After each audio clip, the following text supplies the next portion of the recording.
안녕하세요. 간슬신잡의 찬씨입니다. 오늘은 지난번에 업로드했던 수술실, 중환자실에 이어서 병원의 대표적인 특수부서 중 한 곳인 응급실에 대한 주제로 돌아왔습니다. 오늘은 현직 대학병원에서 응급실에 근무하고 계신 간호사 선생님을 모셔서 응급실이란 어떤 곳인지, 응급실에서 간호사는 어떤 일을 하는지 들어보도록 하겠습니다. 자, 시작해볼까요?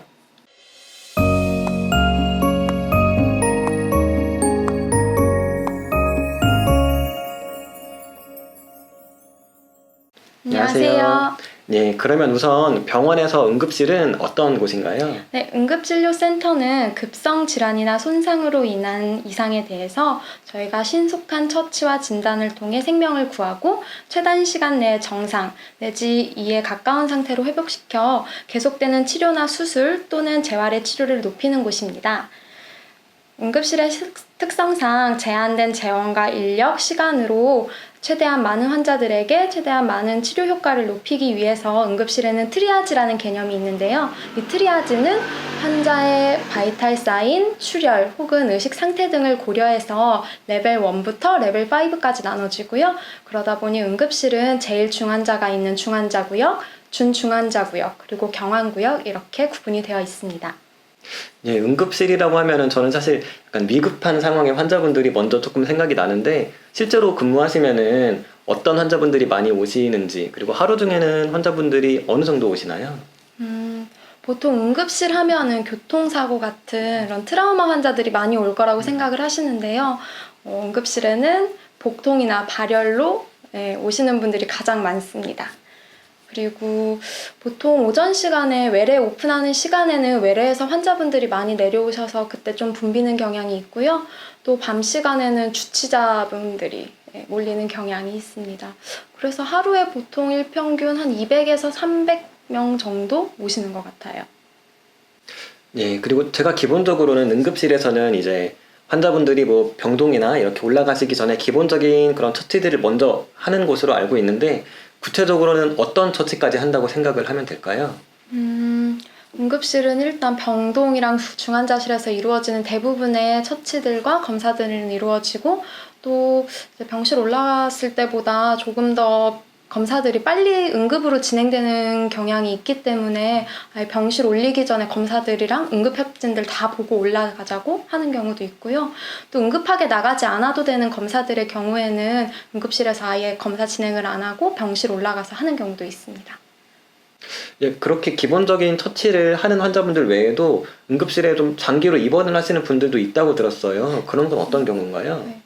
왜냐면은 이제 과 특성상 병동 자리, 예를 들어서 해마나 온코 같은 경우에는 안 나는 경우가 많기 때문에 그런 경우에는 응급실에서 이제 병실을 기다리면서 체류를 하다가 너무 안 나는 경우에는 뭐 일주일 있다가 응급실에서 결국 퇴원하고 이런 경우도 있습니다. 또 입원 케이스가 아님에도 불구하고 무조건 입원을 시켜달라고 해서 뭐 보호자가 내원하지도 않고 환자를 두고 가서 그것 때문에 이제 장기 재원 막 한 달씩 이렇게 계시는 경우도 있어요. 보통 일반적인 병동에 근무하는 간호사들 같은 경우에는 자기 듀티가 되면은 환자 어사인을 받고 이제 뭐 라운딩을 돌면서 간호 업무를 수행하는 게 보통 이제 그 한 듀티당 하는 일인데 응급실 간호사들은 어떤가요? 네, 저희도 대부분 ER 널스들도 어사인을 배정받기는 하는데 병동이나 중환자실보다는 이제 아워페이션트 개념이 더 강해서 뭐 서로 일을 돕거나 아니면은 뭐 일을 해결해 주려고 하는 그런 게 좀 더 강한 것 같아요. 그 돕는다고 하는 거는 아까 말씀하신 그 구역별로 이렇게 좀 돕는 건가요, 서로? 뭐 구역별로 이제 같은 듀티에서 일을 하고 인계를 주고 이제 끝났는데 아직 뭐 일이 남은 친구가 있다 그러면은 뭐 할 거 없냐 뭐 컬처 내가 할까? 뭐 이러면서 일을 돕고 그 구역에서 이제 어느 정도 일이 마무리되면은 뭐 다른 구역에 혹시 뭐 일 안 끝난 사람들이 있으면은 뭐 더 할 거 없는지 이런 거 물어보고 그래서 좀 빨리 다 같이 손 털고 이제 집에 가려고 듀티별로 다 같이 좀 같이 퇴근할 수 있도록 이렇게 하는 분위기군요. 그러면은 한 사람당 내가 보는 그 베드 수는 보통 어느 정도 되나요? 이게 좀 구역별로 다르기는 한데 중환자 구역 같은 경우에는 한 3명에서 4명 정도 보고 있고 준중환자 구역 같은 경우에는 6명에서 8명, 경환자 구역은 한 10명 정도 보고 있고 그게 아니라 정말 간단한 처치들만 하고 가는 그런 경우에는 간호사 3명에서 25명 정도 그냥 다 같이 보고 있습니다. 예, 응급실에서 간호사가 수행하는 우리가 알고 있는 간호술기 같은 것들은 주로 어떤 게 있을까요? 일단은 응급실 오시면은 IV를 엄청 많이 잡으실 거고, 뭐 그 외에도 이제 다른 술기들 우리가 기본적으로 배운 것들 다 하고, 이제 저희 같은 경우는 이제 좀 CPR 같은 그런 응급한 상황이 많기 때문에 뭐 인튜베이션이나 어레스트 상황에 대한 그런 대처들도 엄청 좀 빠른 편입니다. 성격이 아주 급해져요. 그쵸. 아무래도 상황 자체가 좀 급박하고 정신없다 보니까 빨리빨리 이것들을 할 수 있는 그런 능력 같은 것도 필요하겠네요. 선생님이 생각하시는 응급실 간호사의 장점은 어떤 게 있을까요? ER 널스 장점들 아주 많습니다, 여러분. 일단 가장 큰 게 이게 이제 실생활에서 발생할 수 있는 응급 상황들이 있을 때 이제 대처 능력 같은 것도 엄청 빠르고, 그리고 좀 실생활과 밀접하게 관련돼서 응용 같은 것도 많이 할 수 있고요. 또 이제 다양한 과와 다양한 케이스를 보면서 공부를 할 수 있고, 그러다 보니까 이제 내가 뭐 똑똑한 사람이 되고 싶다 그러면은 ER로 오시면 됩니다. 그거 말고도 이제 저희는 환자를 진단명이 아니라 환자의 CC를 먼저 잡고 거기에 따른 이제 검사 및 처치들을 하면서 환자의 상태를 룰아웃하고 뭐 가지치기하고 마인드맵 해나가면서 그렇게 파악하는 그 과정들이 되게 재밌고요. 뭐 예를 들어서 저 같은 경우는 신규 때 이제 환자가 열이 엄청 나는데 갑자기 시저를 했어요. 그래서 이 사람은 시저하면서 이럴 이유가 없는데? 그러면서 인튜베이션까지 결국에 했던 사람이거든요. 그래서 이 사람은 FU, 그러니까 열나는 원인을 찾지 못해서 거의 하루 이틀 정도를 그렇게 깔려 있었는데 알고 보니까 나중에 파상풍. 사실 ER 아니면은 이런 케이스를 볼 수 있는 경우가 별로 없으니까 그런 다양한 케이스 보고 이제 찾아 나가고 하는 그런 과정들이 저는 개인적으로 되게 재미있었어요. 그리고 뭐 오버타임 같은 경우에도 좀 없는 편이고, 사람들이 응급실은 또 널스 수가 많다 보니까 저희는 동기 수도 엄청 많거든요. 그래서 동기들이 엄청 의지되고 그런 점들도 아주 큰 장점이라고 볼 수 있습니다. 이건 제가 또 응급실에 일하는 다른 친구한테 들었던 건데 그 친구가 생각하는 응급실의 장점은 내가 하고 싶은 말을 하고 살 수 있다는 거였대요. 맞아요. 그러니까 병원에서 간호사들한테도 이제 뭐 환자에 대한 서비스라든지 이런 것들을 많이 강조를 하잖아요. 그런데 응급실은 아무래도 조금은 이제 그런 급박한 분위기다 보니까 어느 정도는 그런 게 용인이 되는 거죠. 그래서 너무 말도 안 되는 무리한 것들을 뭐 다른 보호자가 요구하거나 할 때 저기 보라고 저렇게 지금 더 급한 환자분들이 있는데 그렇게 붙여서도 되냐 이렇게 하고 싶은 말을 하면서 일하는 게 좋았다는 얘기도 들었어요, 저는. 네, 맞아요. 그런 얘기도 되게 많이 저희도 들었었고, 이제 다른 병동 도는 닥터들도 ER 널스들 너무 드세다고 그런 얘기도 많이 하고, 그리고 그러고 보니까 다양한 과를 많이 보다 보니까 다양한 의료진들과 소통할 수 있는 것도 아주 큰 장점이라고 생각이 되네요. 그러면 혹시 응급실 간호사로서 좀 단점이라고 느낀 점들도 있으신가요? 가장 큰 게 일단 병동이랑 중환자실이 저희를 너무 싫어해요. 환자를 올린다고. 그래서 그게 좀 되게 아쉽고, 사실 그래서 좀 다른 병원 응급실 널스들끼리만 약간 그런 느끼는 그런 유대감 그런 게 있어요. 그런 것도 있고, 또 금요일 밤, 토요일 밤, 아니면 빨간 날, 전날 밤 이럴 때 주치자들 엄청 오십니다. 네, 오셔가지고 토 많이 하시고, 그리고 이제 폭행 같은 거에도 저희는 조금 노출이 많이 되어 있는 편이고, 또 비위가 약하신 분들 같은 경우에는 날것의 트라우마 환자들 보는 게 조금 어려울 수 있어요. 그럼 선생님께서 일하시면서 느끼셨던 응급실 간호사로서의 힘든 부분은 어떤 것들이 있으세요? 이건 대부분 아마 응급실에서 근무하시는 분들이 뭐 공감하실 거라고 생각을 하는데, 이제 응급실에 기본적으로 방문하시는 분들은 내가 가장 응급하고 내가 제일 먼저 빨리 봐줘야 되고 이렇게 생각을 하시기 때문에 되게 예민한 경우가 많고요. 그리고 이제 저희 병원이 쪽에 있는 가장 큰 병원이다 보니까 환자 과밀화가 엄청 심한데, 이제 과밀화가 심하면은 저희는 응급순으로 더 환자를 보게 되거든요. 더 빨리 봐줘야 되는 환자 순으로. 그런데 왜 나를 빨리 안 봐주느냐?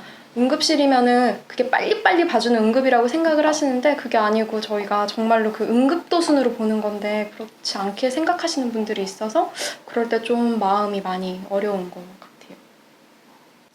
그리고 또 응급실 문턱이 낮다 보니까 그냥 길 가다가 아 맞다 나 감기약 필요한데 그러면서 감기약 타러 오시는 분들도 생각보다 꽤 있고요. 뭐 석고붕대 풀어야 되는데 아 그냥 온 김에 풀지 뭐 이렇게 생각해서 오시는 분들도 있어요. 그 응급실에서 추가 비용 있지 않나요? 아 맞아요. 그래가지고 그것 때문에 또 컴플레인이 엄청 심하죠. 아니 뭘 했다고 이렇게 돈을 많이 내느냐 이렇게 얘기를 하시는데 응급실은 사실 그 응급하지 않은 그러니까 저희가 생각하기에 비응급이라고 생각하는 부분에 대해서는 이제 진료비를 추가적으로 더 받고 있기 때문에 그런 거거든요. 보신 분들은 잘 기억하시고 응급하지 않은 경우에는 가까운 의원을 이용하시는 게 더 현명하실 수 있을 것 같습니다. 드립니다. 네, 응급실에서 근무하다 보면은 아무래도 그 환경 때문에 중증의 환자분들도 많이 접하게 될 거고, 그러다 보면 이제 필연적으로 뭐 코드블루라든지 뭐 익스파이어라든지 이런 케이스들도 많이 접하게 되실 것 같아요. 이런 경우에 뭐 심리적으로 뭐 힘드시거나 그러신 점은 없으셨는지, 뭐 혹시 그런 게 있었다면은 어떻게 조금 극복을 하실 수가 있으셨는지 한번 들려주실 수 있으세요? 제가 아까 응급실의 장점이 칼출근 칼퇴라고 말씀드렸는데요. 저 같은 경우에는 딱 근무가 끝나면은 이제 손을 딱 놓는 것 같아요. 그래서 처음에는 이제 사람의 죽음을 직면하는 게 되게 마음이 어렵고 신경 쓰이고 그런 일일 수 있는데 이제 무수한 죽음들을 보면서 이제 나는 앞으로 어떻게 마무리를 해야 될까 이런 생각들도 되게 많이 할 수 있고 그런 고민도 많이 할 수 있고 또 그런 죽음에 대한 무조건적인 불안이나 뭐 무서움 같은 것보다는 이제 이를 수용할 수 있는 그런 마음을 그냥 갖게 되는 것 같아요. 그런 걸 많이 보게 되면서 그런 여유가 생기게 되는 것 같아요. 그래서 어쨌든 사람이 죽는 거는 되게 필연적인 일이고 이제 그 사람이 죽기 직전에 마지막으로 만난 널스가 저인 거잖아요. 그래서 저는 제가 해줄 수 있는 거에 더 많은 포커스를 두고 있는 것 같습니다. 그러면은 좀 더 마음이 편해지고 더 일에 집중을 할 수 있게 되는 것 같아요. 예, 물론 일하시면서 뭐 이런저런 힘든 점들도 있지만 그래도 뭐 항상 나쁜 일만 있지는 않으셨을 것 같아요. 혹시 뭐 기억에 남는 어떤 그런 일화 같은 것들이 좀 있으실까요? 이제 워낙 다양한 케이스들을 많이 보잖아요. 근데 가장 제가 응급실에서 일하면서 처음으로 정말 나 너무 여기 있기 잘했다. 나 여기서 계속 근무해야지. 이렇게 생각을 하게 해주셨던 분이 이제 제가 완전 신규 때 할머니 한 분이 진짜 빨래장처럼 왔어요. 진짜 빨래 널린 것처럼 처음에 막 체온도 안 재지고 BP 당연히 안 잡히고 펄스 막 20회 이래서 정말 되게 응급한 환자다. 어떡하지? 나 너무 무서워. 이렇게 생각을 하면서 받기 시작을 했는데 이제 진짜 제가 1시간 동안 그 환자한테 매여가지고 나오지를 못했거든요. 막 계속 뭐 하고 프로시저 하고 약 주고 근데 그러고 난 다음에 진짜 딱 1시간이 지나고 할머니 멘탈도 완전 다 돌아와서 얼럿하고 배고프다고 막 저한테 그러시는 거예요. 근데 그렇게 기적적으로 돌아온 할머니를 보면서 그냥 내가 할 수 있는 게 이렇게 많았구나 이런 생각도 하고 할머니가 막 배고파 빨리 뭐 해줘 이렇게 얘기하는데 그냥 그게 저는 되게 고마웠던 것 같아요. 이렇게 돌아와 주신 거에 대해서 그게 가장 기억에 많이 남았고 그 외에도 사실 최근에 이제 그분도 할머니시네. 할머니 한 분이 이제 프로시저 다 끝나고 이제 퇴원을 하실 분이어가지고 이제 퇴원 설명을 드리고 하는데 할머니가 갑자기 선생님 너무 천사 같다고 그러면서 뭐 손을 이렇게 잡아주시는 거예요. 그래서 아니에요 할머니 하면서 제가 안아드리려고 했는데 그냥 할머니가 갑자기 저는 너무 더럽고 선생님은 너무 천사 같으니까 저 만지지 말라고 선생님 진짜 만수를 누리세요, 천복을 누리세요 이렇게 얘기를 해주는데 그냥 그게 저는 되게 울컥했거든요. 제가 해드린 게 진짜 뭐 그렇게 뭐 없고 그냥 이번에서 그냥 조금만 해드린 건데 그렇게 너무 나를 고마워하고 그렇게 말씀을 해주시니까 그래서 그냥 그렇게 환자분들이 얘기를 해주실 때 되게 저한테는 힘이 되고 그런 것 같아요. 그리고 이제 근무하는데 제가 딱 처음 라운딩을 가가지고 인사를 했는데 저를 보자마자 막 벌컥 화를 내는 거예요. 그래서 저도 너무 당황스러워서 환자분 왜 저한테 화를 내세요? 이러면서 뭐 불편하신 데 있냐고, 어디 아프시냐고 그렇게 얘기를 했더니 또 막 네가 뭘 아냐고 그러는 거예요. 그래서 아니 그냥 이렇게 저 보자마자 화내신 걸 보니까 뭔가 되게 불편하거나 아프신 것 같아서 여쭤봤다 이랬더니 자기가 원래 이렇게 나쁜 사람이 아닌데 자꾸 아프니까 짜증이 자꾸 나고 그래서 그렇게 큰 소리를 냈는데 그냥 간호사쌤이 그렇게 말을 해주니까 되게 고맙다 이렇게 얘기를 해서 그냥 그때 라포가 되게 뭐 짧은 시간이 있었어요. 한 4시간? 그렇게 짧게 라포를 쌓고 그러면서 뭐 그분이 그냥 되게 고맙다고 그렇게 얘기를 하고 가셨는데 그 다음 달인가? 이제 메일로 원내 메일로 친절 간호사가 온 거예요. 그래서 누구지? 해가지고 검색을 해봤어요. 그랬더니 그때 그 할아버지인 거예요. 그래서 할아버지구나 하고 봤는데 이제 그분이 임종 직전이시더라고요. 그래서 그때 그 할아버지가 나한테 그 짧은 순간이지만 그 시간 동안 고맙게 생각을 하셨구나? 그래서 내 말 한마디가 이렇게 환자의 마음을 좀 위로해 줄 수 있구나? 이런 생각을 하게 돼서 그분도 엄청 기억에 남는 것 같아요. 네, 일하시다 보면 정말 이제 다양한 환자분들을 마주치시게 되는 것 같은데, 혹시 그러면 이제 다른 분들, 환자분들에게 좀 하시고 싶은 말이 있을까요? 응급실 간호사로서? 당신을 대하는 의료진들은 정말 당신을 위해서 최선을 다하고 있다는 걸 알아주셨으면 좋겠습니다. 왜냐면 저희는 사람을 살리고 더 아프지 않고 또 더 건강하게 해드리고 싶어서 많은 노력을 하고 없는 인력과 시간과 재원을 다 쪼개가지고 하고 있는데 거기에 대해서 더 빨리 해달라고 이렇게 말씀을 하시고 약간 이기적으로 말씀을 하시면 저희도 사람인지라 약간 상처를 받거든요. 그래서 그런 걸 좀 알아주셨으면 좋겠고 저희도 사실 사명감으로 막 밥도 안 먹고 잠도 안 자고 이렇게 매일매일 일을 할 수 없는 그런 사람이기 때문에 그걸 그냥 알아주셨으면 좋겠어요. 제가 이렇게 생각하기에는 응급실은 워낙 다양한 환자들을 봐야 하다 보니까 이런 생각이 저는 먼저 들어요. 그럼 뭐 이과부터 저과까지 내가 전부 다 공부를 해야 되나 하는 막연한 그런 걱정이 먼저 되는데 실제로는 어떤가요? 응급실에 오시게 되면 일단 응급실은 특수부서다 보니까 트레이닝 기간도 길고 3년 차까지는 저희는 신규라고 보거든요. 3년 내내 공부를 하신다고 생각을 하시면 됩니다. 그래도 좀 막 너무 걱정되시고 하면은 좀 응급실이다 보니까 빈번하게 발생을 하지만 또 급박한 상황이다 보니까 당황하기 쉬운 CPR, 인튜베이션, 어큐트 MI, 스트록 이렇게 4가지 정도 그냥 간단하게 보고 오시면 될 것 같습니다. 예, 그럼 마지막으로 응급실에 이제 입사를 앞둔 간호사 선생님께 이것만은 알아보세요 라고 말씀해 주실 만한 게 있을까요? 일단 표면적으로 보이는 것에 너무 포커스를 맞추지 마시고 막 그런 멋있다 이런 거 말고 내가 이게 특수부서다 보니까 여기에 정말 맞는 사람인가? 내가 여기에 잘 적응을 할 수 있는 사람인가? 이거를 가장 먼저 고민을 하고 오셨으면 좋겠습니다. 어떤 사람이 응급실에 좀 잘 적응할 수 있을 것 같다고 생각하시나요? 일단 손이 아주 빠른 사람. 그런 사람이면 좋고 일머리가 있고 또 루틴하고 틀에 박힌 것보다는 새로운 걸 더 도전하는 걸 좋아하고 그리고 약간 똑똑해지고 싶다. 그리고 사소한 것에 이제 작은 부분에 너무 신경 쓰는 게 아니고 큰 그림을 볼 수 있는 사람들 그리고 상처나 충격적인 사건에 대한 그런 회복력이 좋은 사람들이면 더 적응하기 쉬울 것 같아요.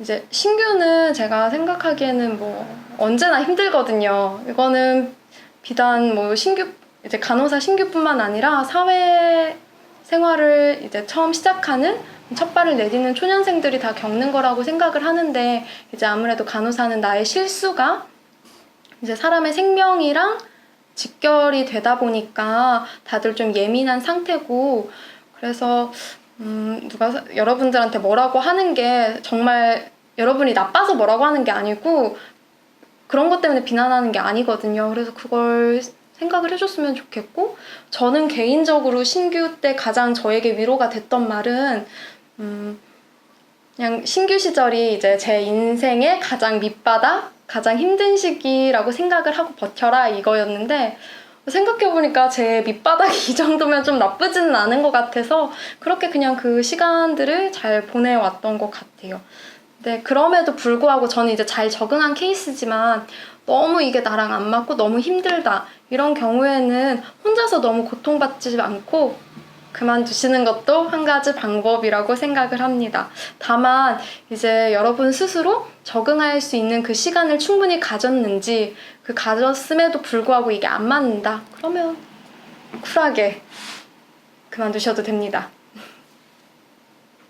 지금까지 현직 응급실에서 근무하고 계신 선생님을 모시고 응급실은 어떤 곳인지, 또 응급실에서 간호사가 어떤 일들을 하는지 이런 것들에 대해서 들어봤어요.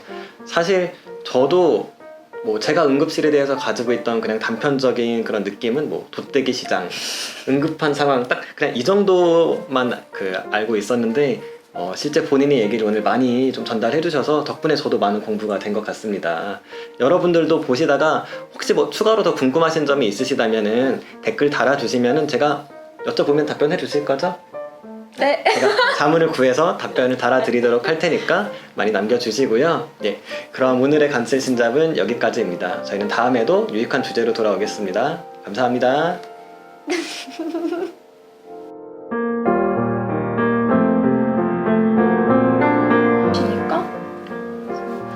그렇게 환자분들이 얘기를 해주실 때 되게 저한테는 힘이 되고 그런 것 같아요. 부끄러워. 디에나 할아버지 얘기는 못하겠다.